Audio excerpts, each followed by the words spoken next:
તમારો શ્વાસ અને ઉશ્વાસ એ તમારું સ્વરૂપ છે. શું છે? અને આ શરીર છે એ તમારું રૂપ છે. એ જો ખબર પડી જાય કે મારું સ્વરૂપ એકનું એક રહે છે, મારા રૂપ બદલા રાખે.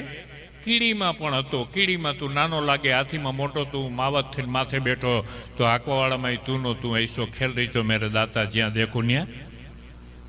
એ જો પોતાને ખબર પડી જાય કે હું શ્વાસ ઉશ્વાસ છું, હું પ્રાણ નામનું પંખી છું, હું મન પંખી નથી, હું પ્રાણ નામનું પંખીડું છું. તન તરુવર પર કરી આશરા રહ્યા નથી કોઈ સંત કે સતી. મેં મુસાફિર આયા અગમ છે, મેં હું પરદેશી પંછી, હું પ્રાણ નામનું પંખીડું છું. આવી જો ખબર પડી જાય તો આનંદની શરૂઆત થાય. આ પ્રાણ હું પ્રાણ છું, આવા તો કેટલાય શરીર ધારણ કર્યા.